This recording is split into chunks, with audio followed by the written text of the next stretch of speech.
The Double Blues by I Knew a Man on AO3. Episode 6, Chapter 4. Complaint. What? Izuku is instantly on his feet. That asshole! Midoriya, please take a seat. I can't believe he'll do something like that. That's totally uncalled for. Midoriya, please take a seat. I can't believe he'll do something like that. That's totally uncalled for. The captain attempts to calm Izuku down, obviously concerned. Midoriya, what is this about? I've never seen you this worked up before. Gashing his teeth, Izuku pushes his chair aside and begins pacing in place. I'm sorry, Captain. I've never behaved this way around you, but when extremely pissed, I pace. Apologies if I get all in your space. By all means, get up as much space as you need to calm down. The captain offers kindly. His generosity causes Izuku to falter, and he takes a moment to thank every single being in the universe for allowing him to cross paths with such a good-hearted individual. Once that's done, Izuku resumes his pacing. Thank you, Captain. I've been trying my best to do what you asked of me, making sure to show how the precinct is special and how useful it is in its assistance to the city and pro-heroes. Of course, and I appreciate your endless efforts. Thank you, Captain. Anyway, no amount of effort I put into this case with Bakugo seems to turn out alright. He's completely testing my patience, always has an insult ready on his tongue for everyone he comes across, and he wants things to move at an outrageously fast pace all the time. Unfortunately, that is not the nature of cases. The captain comments offhandedly. Izuku rolls around with wide eyes. That's what I said! Or, well, thought. I thought it, but I didn't say it. Regardless, we had the same train of thought. You are right that this is not always the nature of cases, to move at a fast speed, but Mr. Bakugo seems unable to understand that. Ever since the first day, he's been pushing my limits, and Izuku comes to a sudden halt. Hang on a moment. When did Mr. Bakugo file the complaint with you? This morning. The captain answers, seamlessly. He accosted me just as I entered my office. I think he was here before me, which I find astonishing. Izuku grits his teeth so hard he's amused they don't shatter. That asshole! It's only the third day! Midoriya, please refrain from using such language in the workplace. Sorry, Captain. Izuku apologizes immediately, cheeks reddening from the chasement. And he filed a complaint against you already. Apparently, Izuku huffs. Unfucking believable. He can't believe the nerve of Bakugo. He's filing a complaint against Izuku now, when things are just getting started, just starting to heat up, just starting to possibly get interesting. How dare he? Izuku doesn't usually call people pricks, but he has no problem whatsoever calling Bakugo a right cunt. Perhaps we should call in Mr. Bakugo and discuss this complaint in person, the captain suggested. Izuku's too wound up to offer anything other than a growl. Be my guest. Izuku continues to pace a deep groove into the floor as the captain returns out of the precinct to fetch Bakugo. It takes just a few exchange of words before the captain walks back into his office with Izuku's newly sworn enemy in tow. Bakugo looks indifferent to the situation he found himself in, although Izuku is certain the man knows exactly what the situation pertains to. Please, gentlemen, take a seat, the captain announces graciously. Bakugo slides into his seat in one smooth movement, but Izuku is still too riled and pulls out his chair with a sharp tug. Once he's in his chair, the captain deems it appropriate to speak up. I'm sure you're both fully aware why I've gathered you in my office. He begins, studying the two of them. Would any of you care off to start the discussion? Captain. Bakugo immediately jumps in before the man has even finished his question. I'm not satisfied with my current position at the 78th Precinct, nor my current assigned detective. Izuku snaps his head around so fast, it's a miracle he doesn't get whiplash.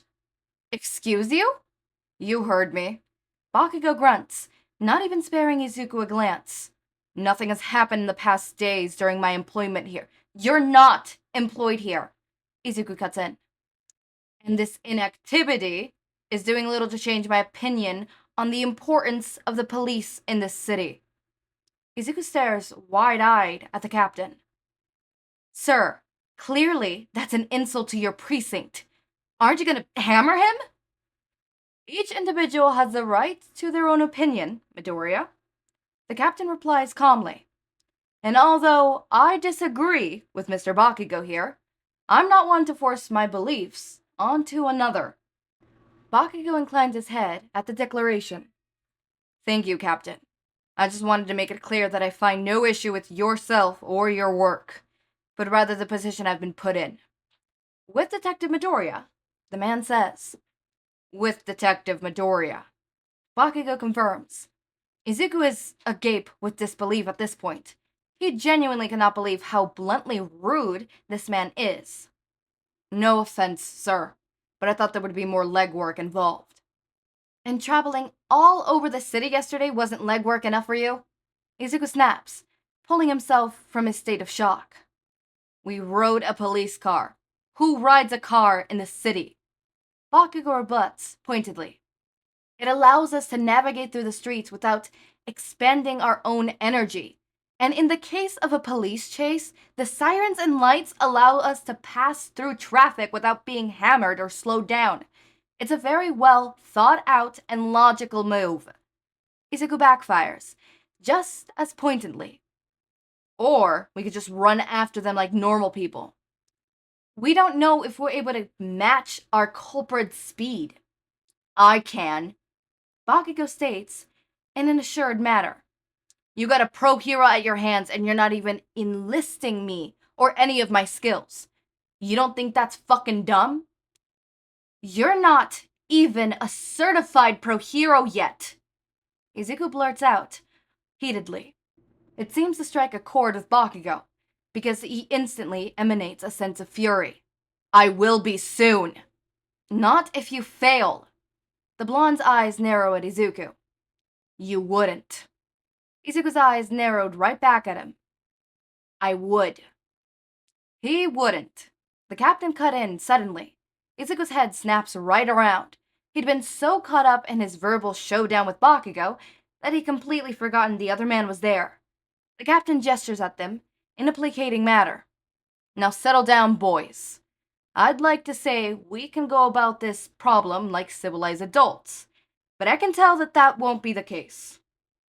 A wave of shame washes over Izuku, replacing the present fight from his immediate corners.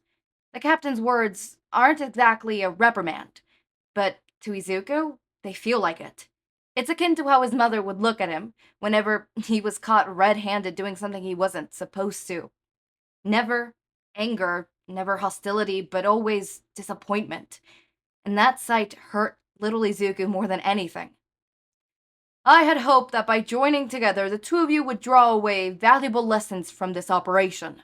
Not only is it important for yourselves and your education that you learn, but it would be beneficial for us police officers to have pro heroes who understand the value of our work and are willing to cooperate for the good of the city.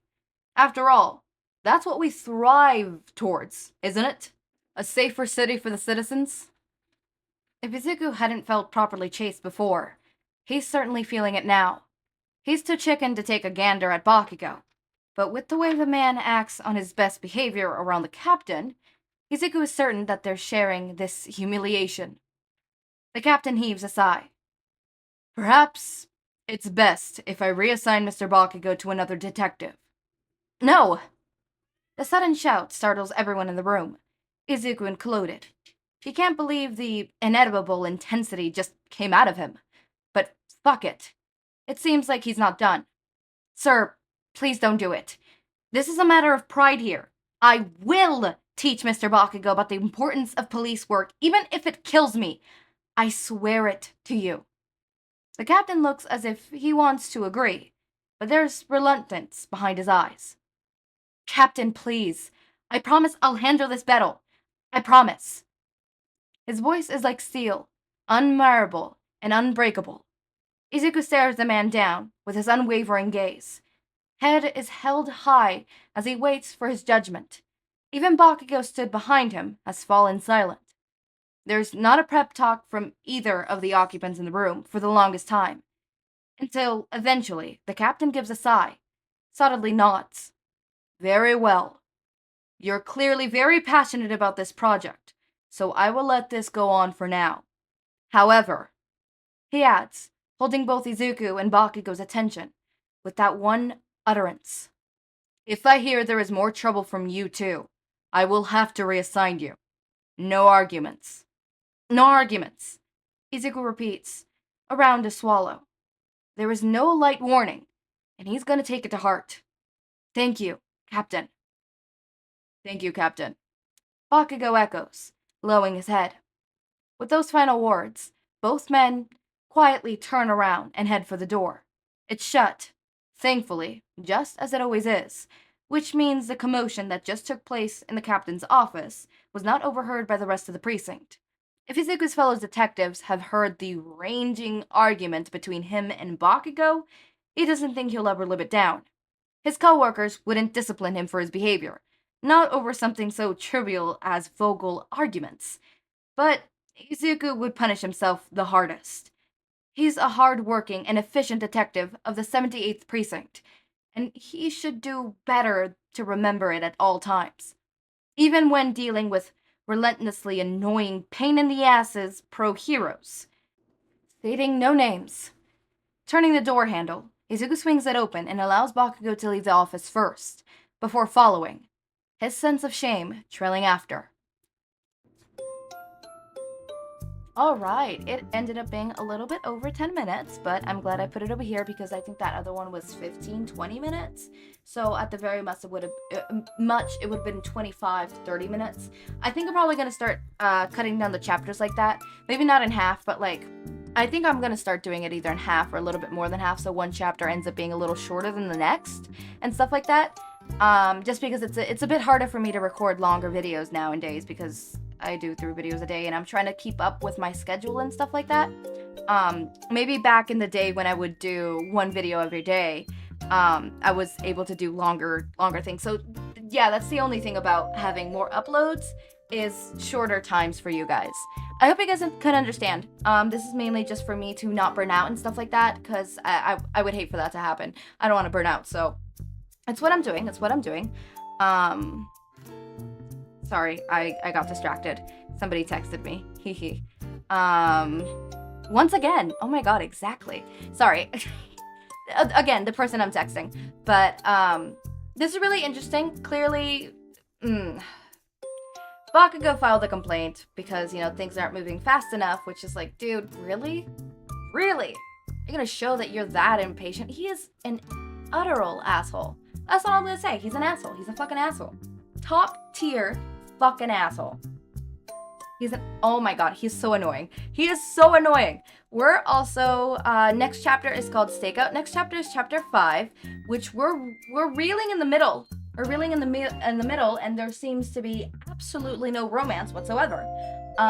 Nothing hinted at either. No hints towards romance, nothing romantic. Nothing at all. So, this is interesting. I wonder how that's gonna develop, likewise. And I think most likely, like, the end of this whole thing is probably gonna be, obviously, them figuring out the whole, base of operations of the drug ring and stuff like that. So, I wonder how that's gonna go as well. I wonder if that's gonna be tied down to,